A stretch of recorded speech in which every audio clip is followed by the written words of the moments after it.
हाय CDP पाई Nikhil sir की classes में आपका फिर से स्वागत है। और आज से हम एक नई सीरीज़ शुरू करने जा रहे हैं आज हम। और इस सीरीज़ का जो मैंने नाम दिया है सीटेट सुपर सीरीज़ नाम दिया है।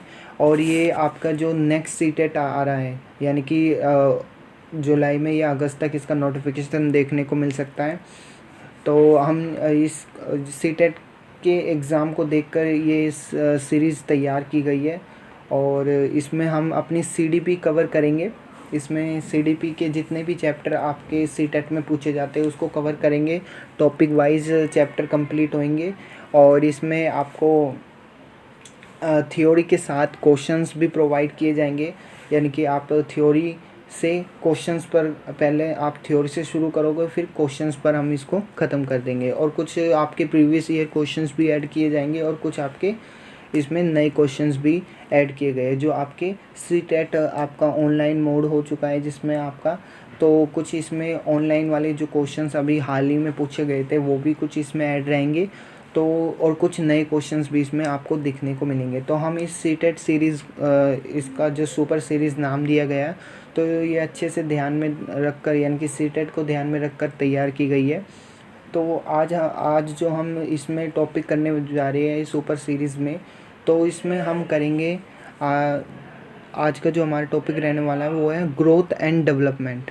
क्या रहने वाला है? Growth and development. तो आज हम वृद्धि एवं विकास के बारे में अच्छे से जानते हुए चलेंगे, इसके फीचर्स के बारे में, इसकी कैरेक्टरिस्टिक्स के बारे में और इसके स्टेजेस के बारे में, यानी कि पूरा अच्छे से इस टॉपिक को तैयार करते हुए चलेंगे। और ये टॉपिक आपका सीटेट में हर बारी पूछा जाता है और आपका सिलेबस में भी ऐड है ये सीटेट की। तो ये ये चैप्टर आपका 3 से 4 मार्क्स का बनेगा। और यहाँ से क्वेश्चंस अभी भी आपके जो सीटेट हुआ था 2021 में जो आपका हुआ था ऑनलाइन वाला, तो इसमें आपके पूछे गए थे इस चैप्टर से। तो इस चैप्टर को अच्छे से करते हुए चलेंगे। तो अब हम इसको स्टार्ट कर देते हैं। तो पहले हम इसमें जान लेते हैं ग्रोथ एंड डेवलपमेंट का मीनिंग, यानी कि जो आपका वृद्धि एवं विकास हैगा उसमें आपका क्या इम्पोर्टेंस है, आपके क्या मतलब होता है इसका। जो आपका वृद्धि हैगा यानी कि जो आपका ग्रोथ हैगा जिसको हम ग्रोथ बोलते हैं, वो हिंदी में इसको हम वृद्धि बोलते हैं। क्या बोलते हैं बच्चे? वृद्धि बोलते हैं, वृद्धि। तो वृद्धि और डेवलपमेंट, ग्रोथ और आपका डेवलपमेंट। ग्रोथ है जो आपकी, डेवलपमेंट है। वृद्धि क्या होती है? वृद्धि का जो संबंध होता है वो आपका मात्रा से होता है। मीन्स आप वृद्धि को क्या कर सकते हो? माप सकते हो। ठीक है, आप ग्रोथ को माप सकते हो, यानी कि ये आपका क्वांटिटेटिव होता है। ठीक है, क्वांटिटेटिव होता है बच्चे। और जो आपका डेवलपमेंट हैगा वो आपका क्वालिटेटिव होता है, यानी कि गुणात्मक होता है। ठीक है, अब हम ग्रोथ में, अगर हम ग्रोथ की बात करें यानी कि वृद्धि की बात करें, तो वृद्धि में हम देखते हैं कि वृद्धि जो हैगी वो आजीवन नहीं चलती है, यानी कि लाइफ लॉन्ग नहीं चलती है। ठीक है, यानी कि आपका लाइफ लॉन्ग प्रोसेस नहीं है ये, यानी कि एक समय में आने के बाद आपकी जो ग्रोथ हैगी वो रुक जाती है, यानी कि धीमी हो जाती है, स्पीड इसकी रुक जाती है। यानी कि आप मेच्योर हो जाते हैं, जब आप मेच्योरिटी आप में आ जाती है तो ग्रोथ भी आपकी रुक जाती है। ठीक है, एक टाइम में ग्रोथ आपकी रुक जाती है। पर जो आपका डेवलपमेंट हैगा बच्चे, जो आपका डेवलपमेंट है वो एक कॉन्टिन्यूस प्रोसेस है। कॉन्टिन्यूस प्रोसेस है, यानी कि लगातार चलता रहता है। ठीक है, वृद्धि आप, एक मिनट, जो आपका डेवलपमेंट हैगा वो तो आपकी यानी कि माँ के गर्भ से ही शुरू हो जाता है। ठीक है, माँ के गर्भ से ही शुरू हो जाता है आपका डेवलपमेंट, यानी कि विकास जो हैगा वो आप माँ के गर्भ से ही शुरू हो जाता है। और वृद्धि जब आप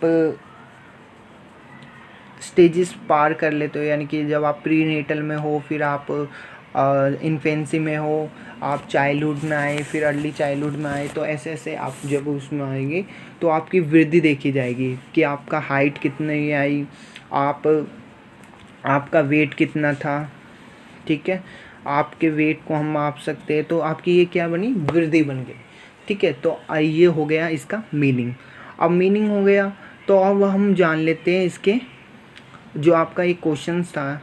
एक मिनट, आपका जो ये क्वेश्चंस बनता है कि जो आपका बाल्यावस्था की अवधारणा से क्या अभिप्राय। अब हम जान लेते हैं इसकी जो आपका concept of childhood. Concept of childhood, ठीक है, कंसेप्ट ऑफ चाइल्डहुड क्या होता है ये देखते हैं हम। कंसेप्ट ऑफ चाइल्डहुड होता है आपका बाल्यावस्था की अवधारणा। ठीक है, चाइल्डहुड से पहले हमारी कुछ स्टेजेस होती है बच्चे की, जैसे प्रीनेटल स्टेज।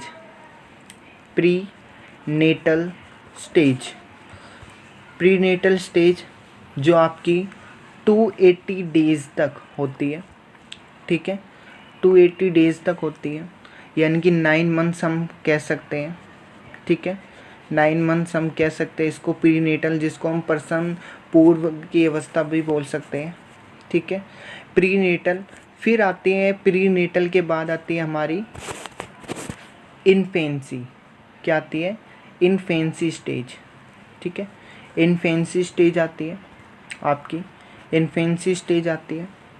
इन्फेंसी स्टेज को हम बोलते हैं हिंदी में शेष अवस्था।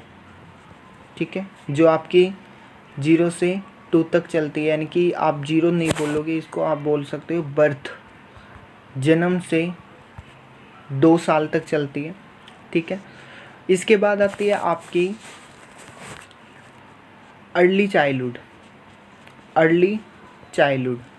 चाइल्डहुड में जब बच्चा पहुंच जाता है तो बच्चा में यानी कि बच्चा अच्छे से एक्टिविटी कर लेता है, अपनी सेंसेस का यूज़ करने लग जाता है बच्चा। इन्फेंसी में ही अपना सेंस यूज़ करने लगता है, सेंसेस का। तो अर्ली चाइल्डहुड में पहुंचने के बाद बच्चा और एक्टिविटी करने लगता है, अपने दोस्तों के साथ खेलने लगता है। ठीक है, जो आपकी अर्ली चाइल्डहुड की स्टेज होती है वो होती है आपकी 2 से 6 ईयर्स। ठीक है, अच्छा, जो आपका इन्फेंसी थी, यानी कि जो आपकी इन्फेंसी स्टेज थी, इन्फेंसी और जो आपकी अर्ली चाइल्डहुड है, इसमें बच्चे का सबसे स्पीड में यानी कि सबसे गति में विकास होता है। सबसे ज़्यादा गति, स्पीड विकास की यही 2 स्टेज पर होती है। वेरी वेरी इंपॉर्टेंट क्वेश्चन है बच्चे। यहाँ से आपका एक क्वेश्चन बन जाता है कि जो आपकी इन्फेंसी है और जो आपकी अर्ली चाइल्डहुड स्टेज है, उसमें बच्चे का सबसे ज़्यादा तेज़ विकास होता है। ठीक है, सबसे ज़्यादा तेज़ विकास होता है इन्फेंसी और अर्ली चाइल्डहुड में। जैसे ही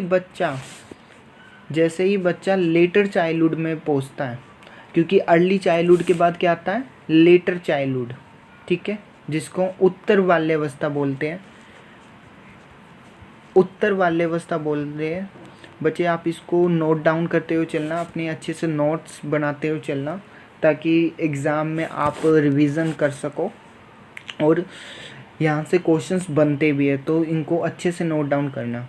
ठीक है, जो आपका लेटर चाइल्डहुड हैगा, इसमें जब बच्चा आ जाता है तो इसमें क्या होता है, बच्चे की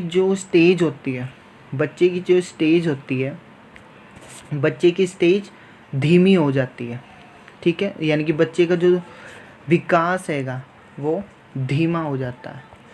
तो आपसे ये भी क्वेश्चंस पूछा जा सकता है, जो आपका ऐसी कौन सी अवस्था है जिसमें बच्चे का विकास धीमा चलता है, तो वो है आपका लेटर चाइल्डहुड। ठीक है, लेटर चाइल्डहुड में विकास धीमा हो जाता है। और फिर आता है लेटर चाइल्डहुड के बाद कौन सी स्टेज आती है आपकी, लेटर चाइल्डहुड के बाद आती है आपकी एडोलसेंस, यानी कि किशोर अवस्था। कौन सी आती है? किशोर अवस्था, जो आपकी 11 से अबव होती है, ठीक है, 12 से मान लो या 11 से अबव होती है, ठीक है, किशोर अवस्था। इसमें बच्चा अपने यानी कि बच्चे का जो विकास होता है वो फिर स्पीड में होता है, ठीक है, स्पीड में होता है बच्चे का विकास, यानी कि गति जो होती है वो तेज हो जाती है, ठीक है, गति तेज हो जाती है विकास की, ठीक है, किशोर अवस्था तक बच्चा पहुँचते पहुँचते, ठीक है। इसके बाद आ जाता है हमारा, ये स्टेजेस होगी। तो अब हम बात कर लेते हैं किसकी? Concept of childhood. Concept of childhood में क्या होता है? यानी कि बाल्यावस्था की अवधारणा। जो आपकी बाल्यावस्था की अवधारणा हैगी, इसमें एक क्वेश्चंस पूछा गया, एक बार हम वो क्वेश्चंस पढ़ लेते हैं, फिर हम कंसेप्ट ऑफ चाइल्डहुड पर आएंगे। तो हमारे जो क्वेश्चंस हैगा, द कंसेप्ट ऑफ चाइल्डहुड यानी कि बाल्यावस्था की अवधारणा से क्या अभिप्राय है? तो ऑप्शन नंबर यानी कि ऑप्शन ए है हमारा, ये विभिन्न सांस्कृतिक संदर्भों में सार्वभौम रूप से समान है। ऐसा हम बिल्कुल भी नहीं मानते हैं, क्योंकि जो आपका कंसेप्ट ऑफ चाइल्डहुड हैगा वो university the same across different culture context नहीं हो सकता है, ठीक है। बी है हमारा, समकालीन सामाजिक रचनावादी मनोवैज्ञानिकों के अनुसार ये एक सामाजिक संरचना है। ऐसा भी आधे जो साइकोलॉजिस्ट हैगे वो कंस्ट्रक्टिविस्ट थ्योरीज वाले जो साइकोलॉजिस्ट है, यानी कि वो सोशल कंस्ट्रक्टिविस्ट है, जो आपके वाइगोस्की है, ऐसा वो कहते हैं। सी ऑप्शन है, ये है कि बच्चे दुष्ट रूप में पैदा होते हैं और उन्हें सभ्य बनाना होता है। ऐसा कोई नहीं है, ऐसा कुछ नहीं कह सकते हम कि भाई बच्चे दुष्ट रूप में पैदा होते हैं और उन्हें सभ्य बनाना होता है। डी ऑप्शन है ये कि बच्चे शून्य से शुरुआत करते हैं और उनके गुण पूरी तरह से परिवेश के द्वारा निर्धारित किया जाता है। ऐसा भी हम नहीं कह सकते हैं। जो आपका राइट ऑप्शन बनेगा वो बनेगा आपका option number B. Option number B आपका राइट आंसर है, क्योंकि इसमें जो आपके सोशो कल्चर कॉन्टेक्स्ट वाले जो ये आपके कंस्ट्रक्टिविस्ट होते हैं, यानी कि जो आपके ये आपके वाइगोस्की थे, लेव वाइगोस की बात करते हैं इनके बारे में, और इन्होंने बोला भी है जो बाल्यावस्था की अवधारणा है कि वो क्या है? समकालीन सामाजिक रचनावादी मनोवैज्ञानिक के अनुसार ये एक सामाजिक संरचना है, ठीक है। जो इसका राइट आंसर बनता है बच्चे वो बनता है आपका समकालीन सामाजिक रचनावादी मनोवैज्ञानिक के अनुसार ये एक सामाजिक संरचना है। नेक्स्ट क्वेश्चन बनता है हमारा, तो बाल्यावस्था की अवधारणा भी आपकी इसी पर आधारित है, जो आपकी समकालीन जो आपको सोशल कंस्ट्रक्शन है, ठीक है, वो आपका कंटेम्प्रेरी सोशो कंस्ट्रक्टिविस्ट थ्योरी से रिलेटेड है। तो बाल्यावस्था का भी यही आपका कंसेप्ट होता है। नेक्स्ट वाली स्लाइड में हमें ये अब नेक्स्ट वाले इस पे दे रखा हमें क्वेश्चंस है एक, जो आपका हेरिडिटी से रिलेटेड है, आई थिंक, है ना। हाँ, हेरिडिटी। तो हेरिडिटी से क्वेश्चन सॉल्व करने से पहले हम जानेंगे इसके कंसेप्ट के बारे में। तो हेरिडिटी क्या होता है ये देखते हुए चलते हैं। सबसे पहले हम बात करते हैं हेरिडिटी एंड एनवायरनमेंट।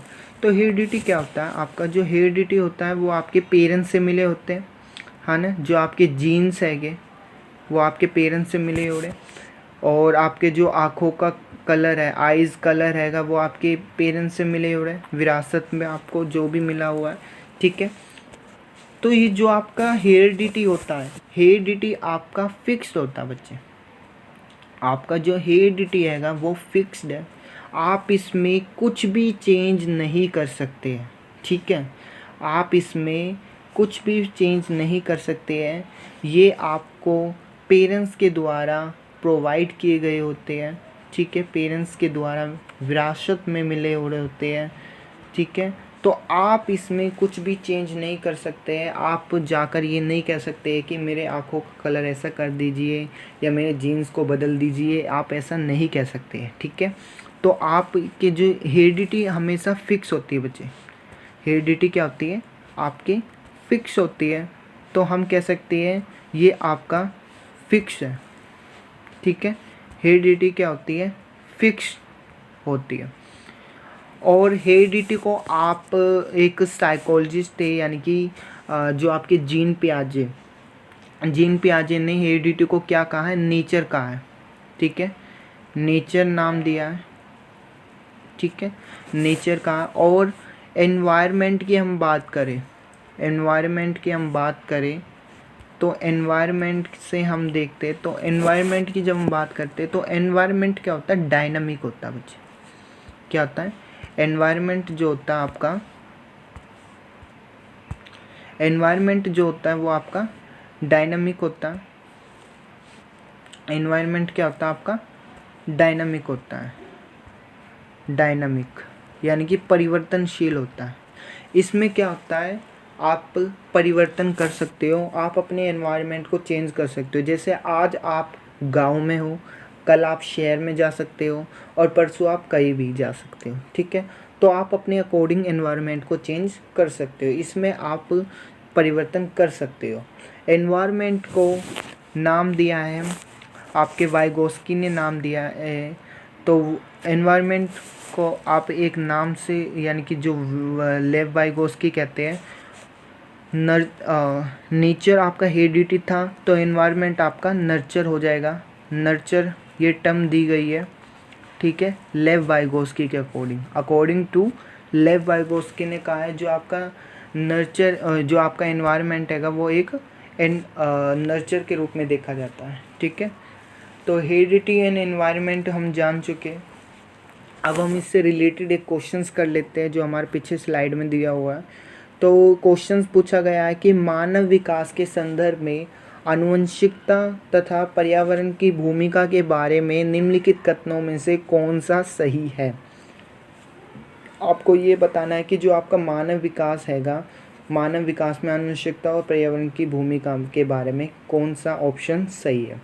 तो ऑप्शन नंबर 1 यानी कि ऑप्शन नंबर ए कहता है कि व्यक्तिगत विभिन्नताओं का एकमात्र कारण आनुवंशिकता है। नहीं, ऐसा नहीं कह सकते। ओनली वाला जो ऑप्शन होता है वो हमारा नेगेटिव पॉइंट होता है, तो आप इसको नेगेटिव देखते हुए चलना, जैसे मैंने ये हाईलाइट कर दिया है, तो ये नेगेटिव हो गया ओनली। और बी है हमारा, परिवेशीय प्रभाव पूर्ण रूप से एक व्यक्ति के विकास को निर्धारित करता है। ऐसा भी हम नहीं कह सकते, environment influences totally shape the development of human, ठीक है। सी है हमारा, मानव विकास को ना तो आनुवंशिकता और ना ही पर्यावरण प्रभावित करते। नहीं, ऐसा हम बिल्कुल नहीं मान सकते, क्योंकि मानव के विकास के बारे में हम बात करें तो आपका हेरिडिटी भी और आपका एनवायरनमेंट भी दोनों ही आपका महत्वपूर्ण योगदान निभाते हैं, ठीक है, योगदान निभाते हैं।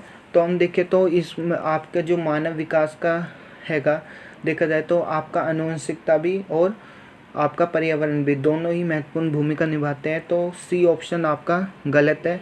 डी आपका देखते हैं तो डी ऑप्शन कहता है कि आनुवंशिकता एवं पर्यावरण दोनों एक जटिल पारस्परिक क्रिया के रूप में मानव विकास को प्रभावित करते हैं। ये ऑप्शन सही है, राइट ऑप्शन आपका डी है, क्योंकि डी ऑप्शन सही कहता है कि जो आपका डी ऑप्शन हैगा वो आपका राइट आंसर है, क्योंकि ये सही कहता है कि जो आपका हेरिडिटी और एनवायरनमेंट है दोनों ही इन्फ्लुएंस करते हैं ह्यूमन डेवलपमेंट को, और इंटरप्ले भी है, ठीक है। तो ये राइट आंसर बन जाएगा आपका डी। तो इन क्वेश्चंस को और थ्योरी को आप अच्छे से करते हो चलना, और अभी तक आपको यानी कि ये थ्योरी अच्छी लग रही हो और आपके ये क्वेश्चंस भी अच्छे लग रहे हो, तो आप इस वीडियो को लाइक कर सकते हो, कमेंट कर सकते हो अगर कोई डाउट हो तो आपको, और आप अपने दोस्तों को शेयर कीजिए ताकि ये जो आपके एग्ज़ाम हैगे कि कोई प्रिपरेशन कर रहा है तो आप उनकी हेल्प कर सकते हो, ठीक है। तो नेक्स्ट आपका स्लाइड में दे रखा है हेरिडिटी एंड एनवायरनमेंट हमारा हो चुका है। अब आ जाता है आपका जो आपके शारीरिक और वृद्धि विकास तीव्र गति से, ये आपका जो मैंने अभी बताया था, जो आपका एक क्वेश्चन से ये बन जाता है कि जो आपका निम्नलिखित अवधि में से किसमें शारीरिक वृद्धि एवं विकास तीव्र गति से घटित होता है। तो आपको ये बताना है कि जो आपका आप निम्नलिखित अवधि में से किस में शारीरिक वृद्धि और विकास तीव्र गति से घटित होएगा, किस में सबसे ज़्यादा फिजिकल ग्रोथ एंड डेवलपमेंट होता है रैपिड पेस में। ठीक है। तो आप मैंने बताया था सबसे ज़्यादा किस में होता है, तो सबसे ज़्यादा ऑप्शन आपका जैसे ऑप्शन ए है infancy and early childhood, second है आपका early childhood and middle childhood, सी है आपका मिडल चाइल्डहुड एंड एडोलसेंस, या डी है आपका एडोलसेंस एंड एडल्टहुड। तो राइट आंसर हो जाएगा आपका option number A. Option number ए आपका राइट आंसर है, क्योंकि इसमें आपका जो विकास हैगा सबसे तेज अवस्था में चलता है इन्फेंसी एंड अर्ली चाइल्डहुड में। आप मुझे कमेंट बॉक्स में ये बताना है कि जो आपकी इन्फेंसी और अर्ली चाइल्डहुड का जो पीरियड होता है, तो उसके मुझे ये बताना है कि कब तक चलता है, ठीक है। आप मुझे कमेंट करके बताना है ये। अब नेक्स्ट उसमें चलते हैं हम आपके stages of development. Stages of development में अभी समझा के ही आ रहा हूँ आपको, जो आपका जो अब फिर से समझा ले, एक बारी और देख लेते हैं हम अच्छे से, ताकि आप अच्छे से रिकॉल भी कर सकें इसको। तो पहले ही मैंने बताया था जो आपका स्टेजेस बनती है डेवलपमेंट की, वो बनती है पहले आपकी प्रीनेटल। क्या बनती है? प्रीनेटल स्टेज, जो आपकी 280 डेज तक चलती है, यानी कि आपकी 9 मंथ्स तक, 9 मंथ्स कह सकते हैं हम, 9 मंथ्स तक चलती है, ठीक है। और फिर आती है हमारी प्रीनेटल स्टेज, जो थी वो आपकी यानी कि कब से शुरू होती है? माँ के गर्भ से, ठीक है। हम प्रीनेटल यानी कि प्रसव पूर्व की अवस्था बोलते हैं जिसको। और जो आपका प्रीनेटल के बाद आती है हमारी इन्फेंसी। बच्चे क्या आती है? इन्फेंसी। इन्फेंसी स्टेज आती है। इन्फेंसी स्टेज में हम क्या ये जो होती है, जो आपकी होती है 0 से 2 तक, ठीक है। इसमें बच्चा आप सबसे ज़्यादा सेंसेस का यूज़ करता हुआ चलता है, ठीक है। और भिन्न अलग अलग तरह की जो एक्टिविटी है कि बच्चा इसमें करता हुआ चलता है, ठीक है। नेक्स्ट आती है हमारी इन्फेंसी के बाद लिखट कर आते हैं हमारी अर्ली चाइल्डहुड। अर्ली चाइल्डहुड, ठीक है। अर्ली चाइल्डहुड में बच्चा यानी कि पूर्व बाल्यावस्था जिसको हम बोलते हैं, अर्ली चाइल्डहुड की अवस्था बोलते हैं। तो ये जो इसका जो काल होता है वो होता है 2 से 6, ठीक है। 2 से 6 होता है। फिर आती है आपकी अच्छा अर्ली चाइल्डहुड में और इन्फेंसी में, एक बारी और फिर मैं रिपीट कर देता हूँ, इन्फेंसी और अर्ली चाइल्डहुड में, इन्फेंसी और आपका अर्ली चाइल्डहुड में बच्चे का विकास सबसे तेज़ गति में होता है। सबसे तेज़ गति में बच्चे का विकास होता है। अभी पीछे क्वेश्चंस भी आया था, तो आपने देखा होगा अच्छे से ये पूछा भी गया है। तो आपका जो इन्फेंसी है और अर्ली चाइल्डहुड है, तो बच्चे का जो इसमें गति का जो सबसे गति का विकास जो हैगा वो तेज़ होता है, ठीक है। स्टेजेस ऑफ डेवलपमेंट होगी। अच्छा अर्ली चाइल्डहुड तक हो गया था। फिर आता है आपका लेटर चाइल्डहुड। लेटर चाइल्डहुड में बच्चे का विकास कैसा होता है? धीमा हो जाता है। धीमा हो जाता है यानी कि स्लो हो जाता है, हमको कह सकते हैं स्लो हो जाता है, ठीक है। धीमा हो जाता है, स्लो हो जाता है, किसमें? लेटर चाइल्डहुड में। लेटर चाइल्डहुड के बाद आती है आपकी एडोलसेंस, किशोर अवस्था, एडोलसेंस, ठीक है। एडोलसेंस आती है जिसको हम किशोर अवस्था बोलते हैं। इसमें स्पीड जो आपका डेवलपमेंट हैगा, इसमें फिर स्पीड में आ जाता है, यानी कि जो बच्चे का विकास हैगा फिर गति पकड़ लेता है, ठीक है। बच्चे का विकास फिर तेज़ी से बढ़ता है और फिर आपकी ये स्टेज हो जाती है पूरी, ठीक है। अब आता है आपका नेक्स्ट क्वेश्चन है 3rd। तो इसमें देखते हैं हम, ये आपसे पूछ रहा है कि निम्नलिखित में से कौन सी मध्य बाल्यावस्था की विशेषता है। आपको ये बताना है निम्नलिखित में से कौन सी मध्य बाल्यावस्था की विशेषता है। शारीरिक वृद्धि एवं विकास बहुत तेज़ गति से होता है, ठीक है। आपको सिर्फ ये बताना है कि जो आपकी मिडल चाइल्डहुड है, मिडल चाइल्डहुड यानी कि आपकी कौन सी होएगी? अर्ली चाइल्डहुड के बीच की और लेटर चाइल्डहुड के बीच की आपकी मिडल चाइल्डहुड होती है, ठीक है। जो आपकी अर्ली चाइल्डहुड और आपकी लेटर चाइल्डहुड के बीच की जो स्टेज होती है, पीरियड काल जो होता है, वो आपका क्या होता है? मिडल चाइल्डहुड होता है। तो आप इसमें आप कह सकते हो शारीरिक वृद्धि में विकास बहुत तेज गति से होता है, बिल्कुल सही है। ऑप्शन नंबर बी है अमूर्त रूप से सोचने और वैज्ञानिक तर्क का प्रयोग करने की योग्यता विकसित होती है। ऐसा हम नहीं कह सकते, क्योंकि अमूर्त रूप से यानी कि एब्स्ट्रैक्ट एबिलिटी तो बच्चे में लास्ट स्टेज में आती है, ठीक है, एडोलसेंस में आ जाती है। तो ये आपका बी गलत हो जाएगा। सी है आपका बच्चे तार्किक एवं मूर्त रूप से सोचना शुरू कर देते हैं। ये तो आपका 3 स्टेज में आएगा, यानी कि लेटर चाइल्डहुड के बाद आता है, तो ये भी सही नहीं है। डी है आपका अधिगम मुख्य रूप से संवेदी एवं चालक गतिविधियों द्वारा घटित होता है, और ये आपका आता है आपका फर्स्ट स्टेज में। तो ये इसका जो राइट आंसर बनेगा वो है आपका option number A. Option number A इसका राइट आंसर है, क्योंकि इसमें फिजिकल ग्रोथ एंड डेवलपमेंट अगर at a very rapid pace में होता है, ठीक है। तो इसका राइट आंसर बन जाता है हमारा ऑप्शन नंबर ए।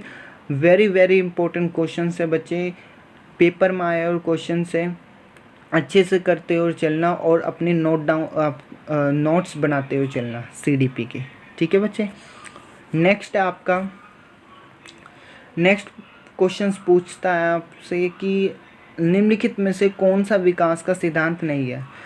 अब प्रिंसिपल ऑफ डेवलपमेंट की बात हो रही है, तो हम कुछ इसके बारे में जान लेते हैं, फिर इस क्वेश्चंस पर आएंगे। तो पीछे दे रखा है जैसा आपका प्रिंसिपल ऑफ डेवलपमेंट, यानी कि विकास के सिद्धांत। तो विकास के सिद्धांत में हम सबसे पहले बात करते हैं, जो आपका डेवलपमेंट हैगा वो कॉन्टीन्यूअस प्रोसेस है। हमने अभी बात की थी प्रिंसिपल ऑफ कॉन्टीन्यूटी, ठीक है, प्रिंसिपल ऑफ कॉन्टीन्यूटी यानी कि निरंतर चलने वाला विकास, ठीक है। विकास क्या है? निरंतर चलने वाली एक प्रक्रिया है, ठीक है। ये तो माँ के गर्भ से ही शुरू हो जाती है, हम कह सकते हैं ये। ओके, तो इसके बाद आता है हमारा एक और आता है principle of bilateral to unilateral, ठीक है। तो इसके बाद आता था हमारा principle of bilateral to unilateral, ठीक है। और फिर इसके बाद एक और आता है आपका प्रिंसिपल होता है जो आपके, यानी कि ये बहुत ही ज़्यादा हैगे प्रिंसिपल, तो आई थिंक 11 से 12 है। तो इतने सारे करने की कोई ज़रूरत नहीं है, केवल 5 या 6 तक आप कर सकते हो, जिस यानी कि इससे जो क्वेश्चंस बन सकता है। तो एक तो हो गया आपका इम्पोर्टेंट वाला जो था वो कंटिन्यूस प्रोसेस हो गया। फिर आपका एक आ जाता है principle of individual differences, principle of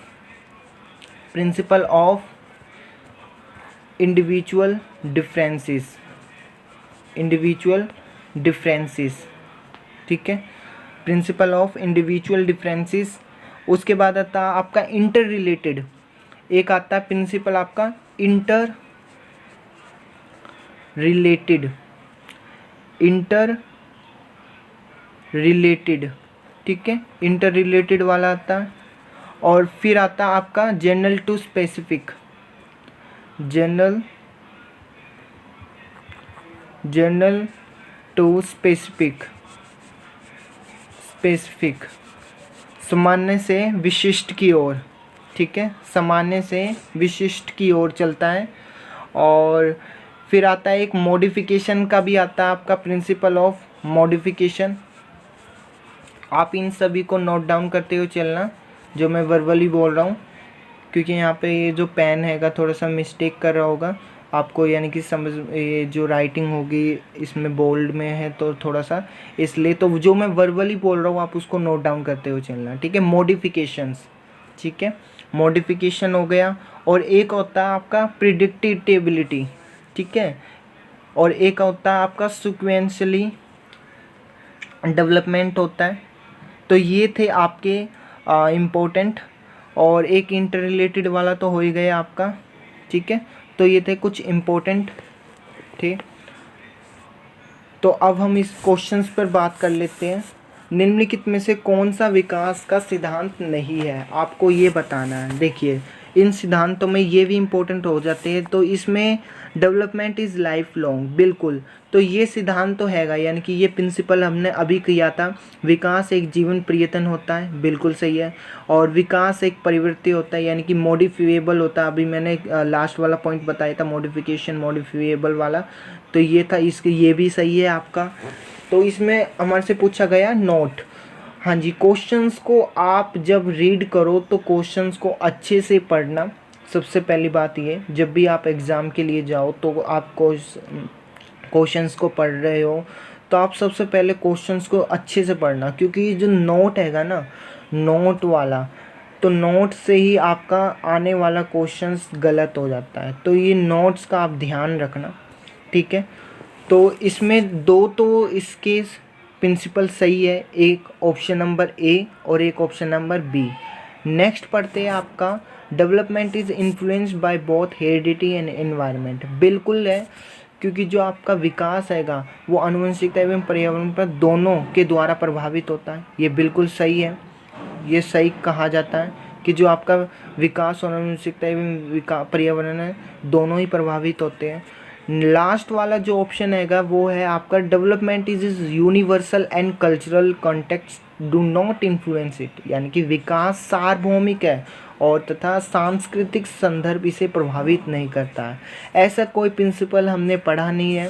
तो इसका राइट आंसर जो बनेगा वो होगा ऑप्शन नंबर डी हो जाएगा। ऊपर के 3 जो ऑप्शन हैगे वो सारे ही प्रिंसिपल है किसके, डेवलपमेंट के। किसके प्रिंसिपल है बच्चे, वो है आपके डेवलपमेंट के प्रिंसिपल है। वेरी वेरी इंपॉर्टेंट क्वेश्चन है बच्चा, तो इसको अच्छे से करते हुए चलना, ठीक है। तो development is life long, development is modifiable, development is influenced by both heredity and environment, ठीक है। तो इसका ये अब नेक्स्ट क्वेश्चन देखते हैं हमारा क्या है। नेक्स्ट क्वेश्चन है आपका ग्रोस एंड फाइन मोटर पर। तो ये इसके बारे में थोड़ा सा जान लेते हैं, फिर इस क्वेश्चंस पर आएंगे, क्योंकि जो हमारी सीरीज़ का नाम था थ्योरी से क्वेश्चंस पर, ठीक है। यानी कि पहले थ्योरी फिर क्वेश्चंस, ठीक है। तो direction of development, direction of development क्या होता है बच्चा, ये और करते चलते हैं। इसमें 2 चीज़ आती है, देखिए। पहला आता है आपका ग्रोस मोटर, यानी कि 1 मिनट पहले है हमारा डायरेक्शन ऑफ डेवलपमेंट में मोटर स्किल, ठीक है। इसमें 2 फेमस आते हैं आपके। एक तो आता है आपका ग्रोस मोटर स्किल, ठीक है, ग्रोस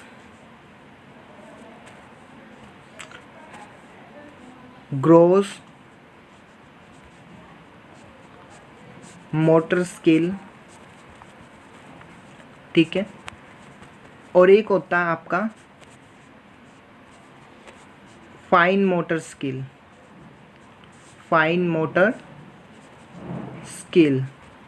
ठीक है। जो आपका ग्रोस मोटर स्किल हैगा बच्चे,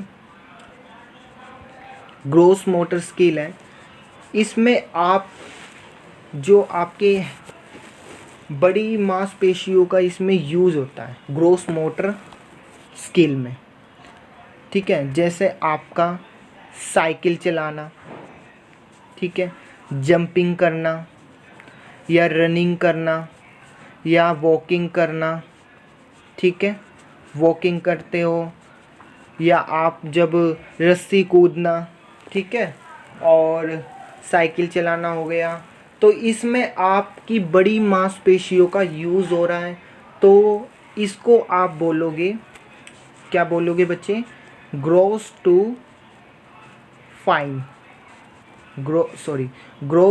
मोटर स्किल। क्या बोलोगे बच्चे, ग्रोस मोटर स्किल कौन सी होती है, जिसमें बड़ी मांसपेशियों का यूज़ होता है। जैसे आप साइकिल चलाते हो और करते हो, और आप जंपिंग में करते हो, जब आप वॉकिंग करते हो, चलते हो, जब आप रनिंग करते हो, भागते हो, तो और इसमें जब आप, तो इसमें क्या यूज़ हो रहा है, बड़ी मांसपेशियों का यूज़ हो रहा है, तो वो आपकी ग्रोस मोटर स्किल हो जाती है, ठीक है। इसको आप स्थूल से सूक्ष्म की ओर कहते हैं। स्थूल से सूक्ष्म की ओर चलती है, यानी कि पहले आप बड़ी मांसपेशियों का यूज़ कर रहे हो और फिर आप छोटी मांसपेशियों में जा रहे हो, यानी कि ग्रोस टू फाइन।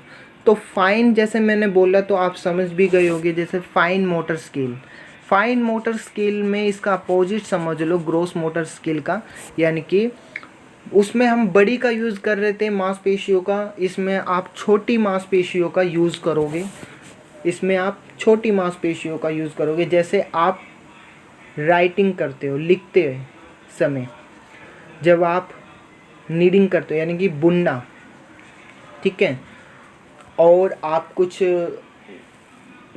कर रहे हो, जैसे कुछ लिख रहे हो, ड्राइंग कर रहे हो, तो उसमें भी आपकी छोटी मांसपेशियों का प्रयोग होएगा, तो उसको बोलते हैं हम फाइन मोटर स्किल। क्या बोलते हैं?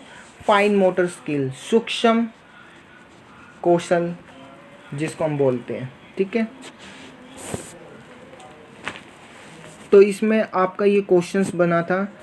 तो एक और डायरेक्शन डेवलपमेंट की हम बात करते हैं, तो ये हो गया होगा आपका, इसमें कोई डाउट नहीं हो, ऐसे ही मैं उम्मीद करता हूँ।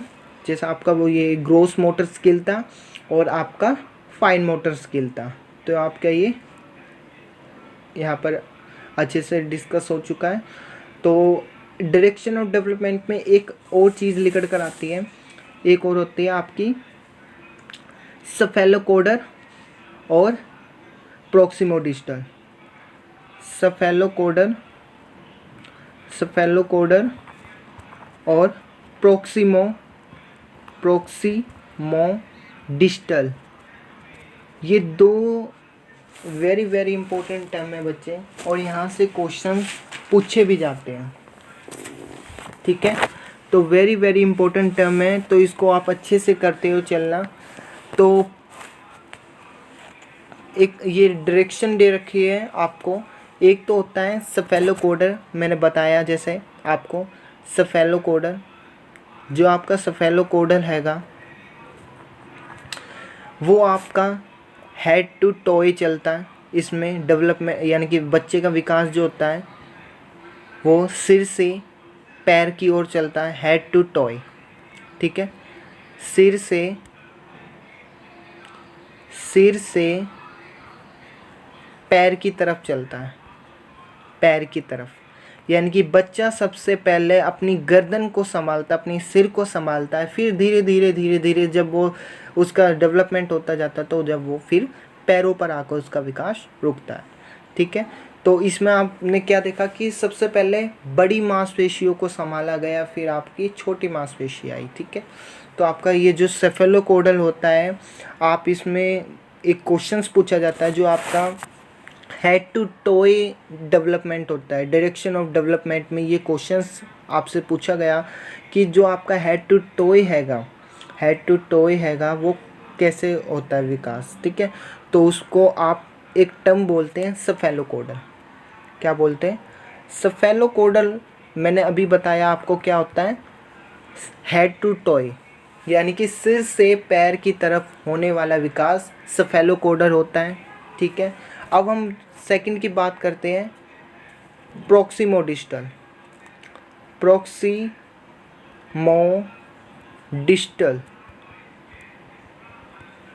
प्रोक्सिमोडिस्टल की हम बात करें तो इसमें आप सेंटर टू पेरीफेरी बोलिए या आउटवर्ड यानी कि बाहर की ओर, ठीक है। तो आप कह सकते हैं, तो इसमें बच्चे का जो विकास हैगा वो केंद्र से बाहर की तरफ जाता है, ठीक है। बच्चे का जो विकास हैगा वो केंद्र से बाहर की तरफ जाता है, एक्सट्रीम होता है बच्चे, ठीक है, एक्सट्रीम डेवलपमेंट, ठीक है। तो आप का जो ये क्वेश्चंस बन सकता है, तो आपसे क्वेश्चंस ऐसे पूछा जा सकता है कि जो आपका जो आपका केंद्र से बाहर की ओर विकास होता है उसको क्या नाम दिया गया, तो आप उसको बोलते हैं प्रोक्सिमोडिस्टल।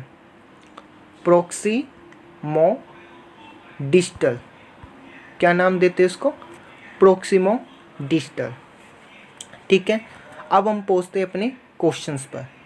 तो आपसे क्वेश्चंस पूछ रहे हैं कि चालक विकास की दर में व्यक्तिगत विविधताएं होती है, फिर भी चालक विकास का क्रम डैश से डैश तक होता है। आपसे पूछ रहे हैं जो मोटर डेवलपमेंट हैगा वो कैसे सीक्वेंस में चलता है। अभी मैंने बता के हटाऊँ कि कैसे इसमें चलता है। जो आपका हैगा मोटर डेवलपमेंट कैसे होता है आपका, gross motor development, fine motor development, यानी कि ग्रोस टू फाइन चलता है। तो सी आंसर इसका सही है। ठीक है, आंसर सी इसका करेक्ट है। Gross motor to fine motor, स्थूल से सूक्ष्म की ओर जाता है बच्चे, स्थूल से सूक्ष्म की ओर चलता है विकास। पहले हम बड़ी मांसपेशियों पर कंट्रोल करते हैं और फिर छोटी मांसपेशियों पर कंट्रोल करते हुए चलते हैं। ठीक है, यहाँ तक कोई डाउट आपको? अगर कोई डाउट है भी तो बच्चे आप मुझे कमेंट बॉक्स में बता सकते हैं।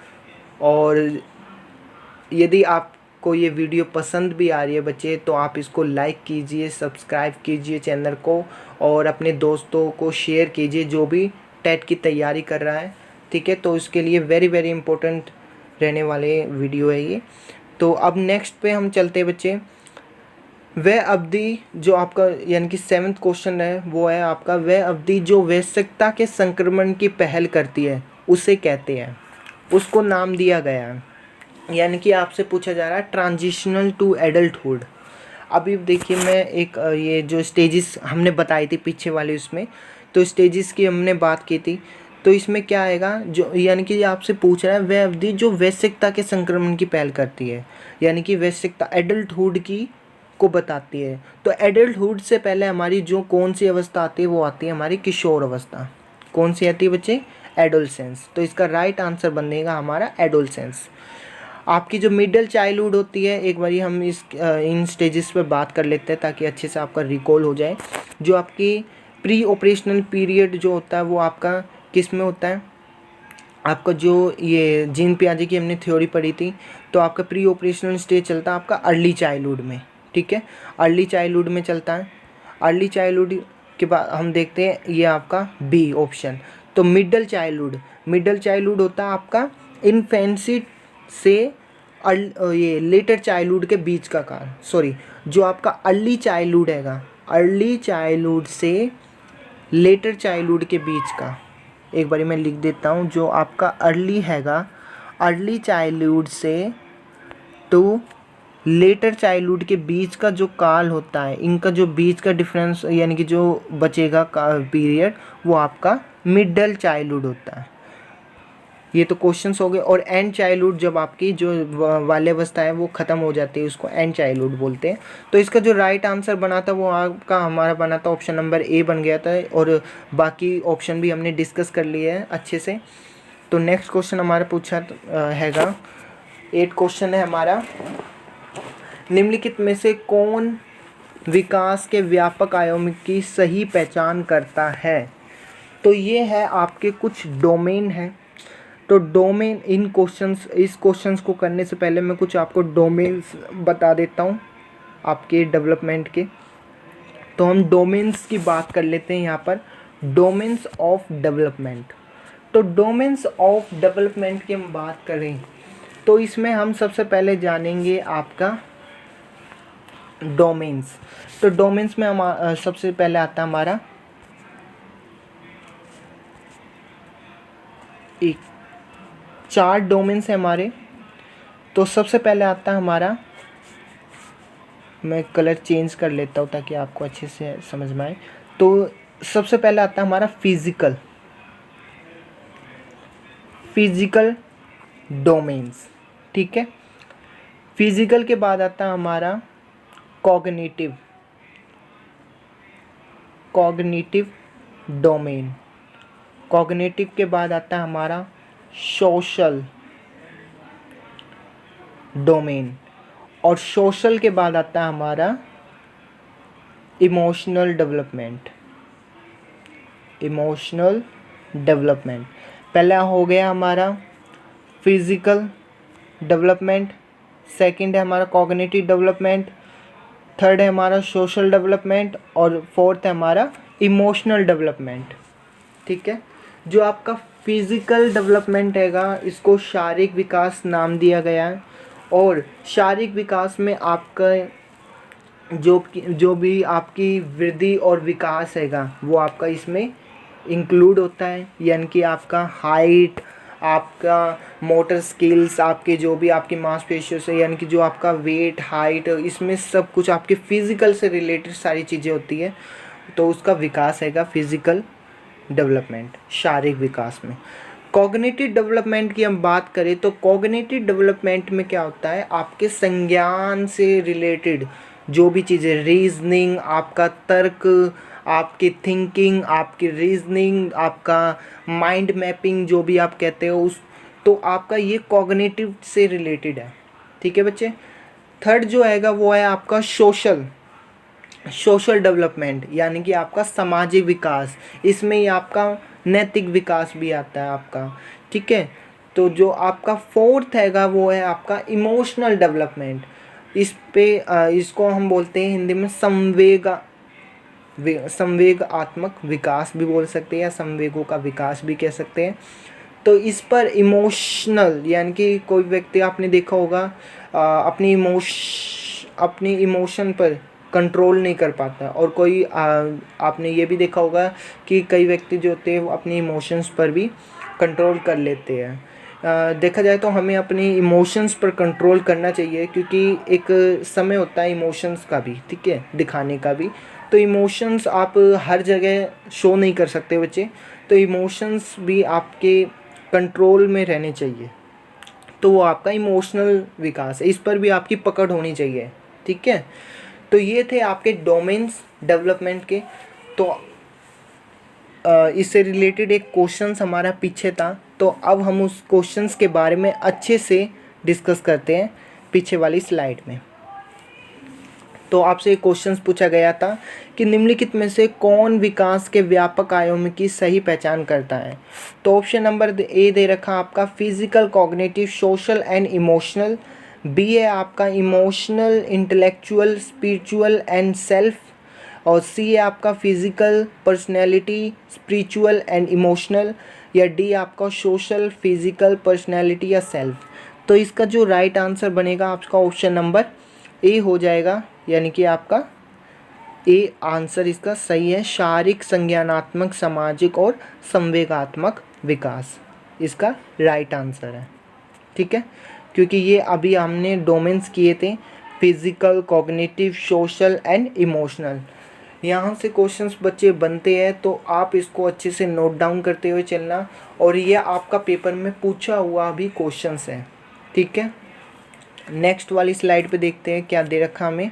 तो ये नेक्स्ट वाली स्लाइड पे एक और हमें क्वेश्चंस दिया गया है कि आपसे ये पूछते हैं कि निम्नलिखित में से कौन सा विकास का सिद्धांत नहीं है। आपको ये बताना है कि जो अभी हमने प्रिंसिपल ऑफ डेवलपमेंट किए थे, ठीक है, प्रिंसिपल विकास के सिद्धांत हमने कुछ डिस्कस किए थे पीछे अभी।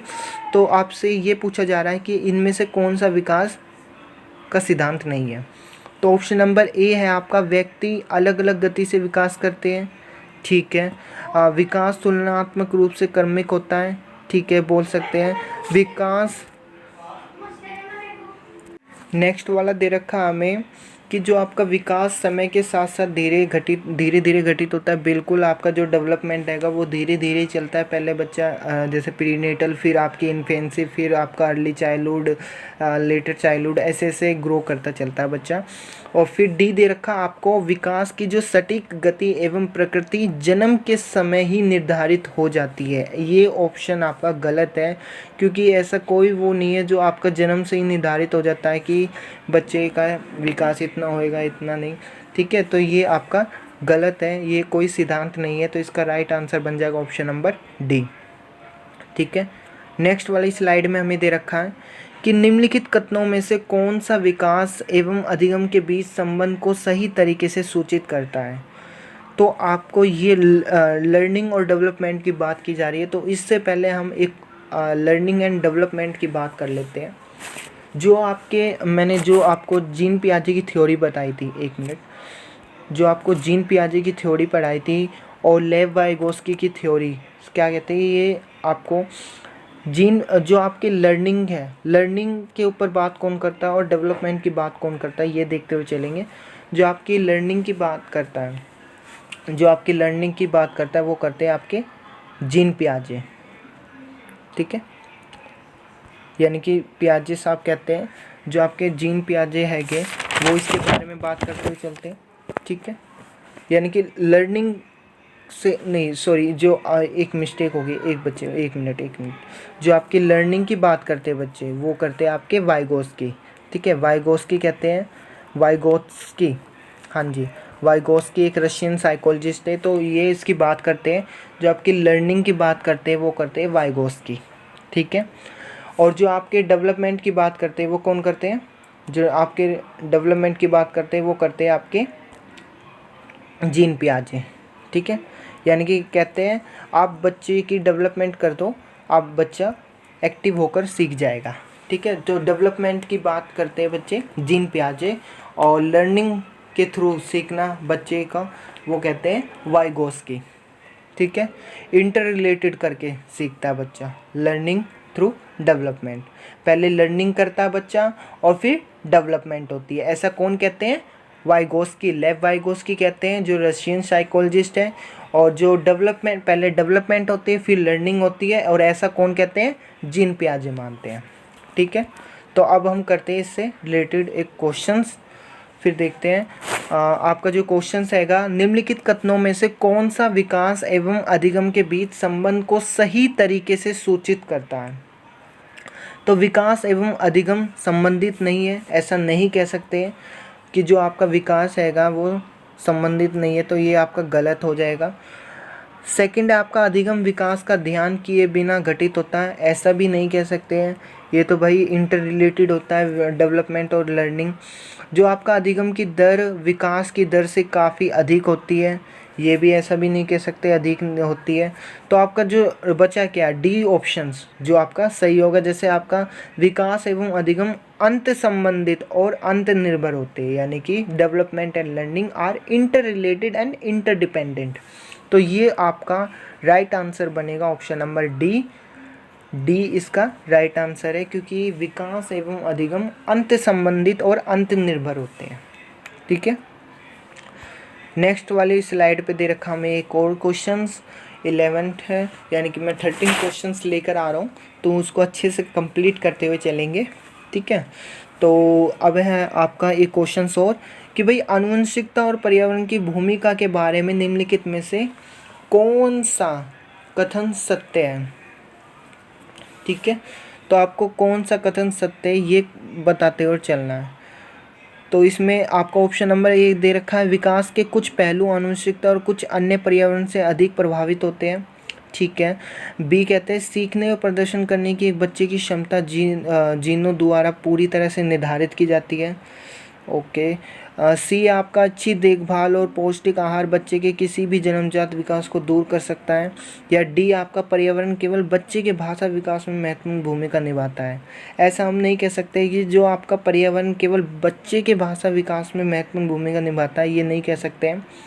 आपका जो विकास के कुछ पहलू आनुवंशिकता और कुछ अन्य पर्यावरण से अधिक प्रभावित होते हैं, बिल्कुल हम ऐसा कह सकते हैं। जो आपका ऑप्शन नंबर ए है वो राइट आंसर बन जाएगा, क्योंकि इसका जो आप कहते हैं कि भाई कई जगह आपने देखा होगा हेरिडिटी एनवायरनमेंट से ज़्यादा महत्वपूर्ण भूमिका निभाती है, और कई आपने ये भी देखा होगा जो आपका एनवायरनमेंट है वो हेरिडिटी से ज़्यादा महत्वपूर्ण भूमिका निभाता है, इम्पोर्टेंस ज़्यादा होती है उसकी, ठीक है। तो ये आपका राइट आंसर बन जाएगा। अब नेक्स्ट वाली स्लाइड पे दे रखा हमारे एक और क्वेश्चंस कि भाई एक 3 साल का बच्चा बताता है कि दूध बूथ पर एक मशीन द्वारा दूध उत्पादन होता है, ठीक है। निम्नलिखित में से कौन सा बच्चे की समझ का सबसे अच्छा स्पष्टीकरण प्रदान करता है। तो बच्चे ये पेडागोजी वाला सवाल हैगा, तो अच्छे से क्वेश्चंस को करते ही चलना है इसको, क्योंकि ये क्वेश्चंस आपका पूछा गया है, या आपका KVS का क्वेश्चंस हैगा, जो आपका सीटेट में भी पूछा गया था 2019 में। तो ये आपका बहुत वेरी इंपॉर्टेंट क्वेश्चंस है। तो इसका जो आंसर होएगा वो यानी कि आप एक एक ऑप्शन पढ़िए। जैसे बच्चे को दुनिया का बहुत सीमित अनावरण ज्ञान है। बच्चे का जवाब दूध बूथ से दूध खरीदने के अपने अनुभव पर आधारित है। या ऑप्शन नंबर सी आपका बच्चे ने गाय को कभी नहीं देखा। या ऑप्शन नंबर डी बच्चे का परिवार बच्चे को प्रेरक वातावरण प्रदान नहीं करता है। तो आपका जो ये राइट आंसर बनेगा वो बनेगा आपका बच्चे का जवाब जो हैगा वो दूध बूथ से दूध खरीदने के अपने अनुभव पर आधारित है। बच्चे ने अपने जो आंसर बताया है डेयरी के ऊपर यानी कि दूध की दुकान के ऊपर जो हैगा, तो उसने अपने एक्सपीरियंस को ध्यान में रखते हुए अपना आंसर बताया, क्योंकि बच्चे का जवाब जो हैगा वो दूध बूथ से खरीदने के अपने अनुभव पर आधारित है। ठीक है, और नेक्स्ट वाली स्लाइड पे हमें एक एक्सपीरियंस ऑफ द चाइल्ड दे रखा है।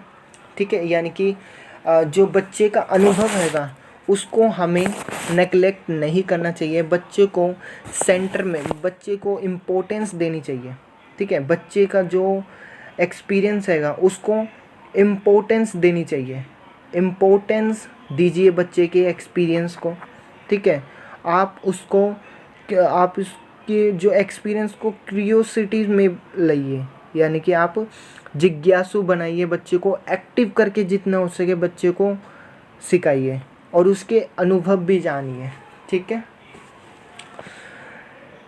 तो नेक्स्ट वाली स्लाइड में हमें एक दे रखा है, ये वाला लास्ट क्वेश्चन है आज का।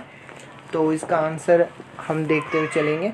जो ये क्वेश्चन हैगा, शरीर के केंद्रीय भाग से परिधियों या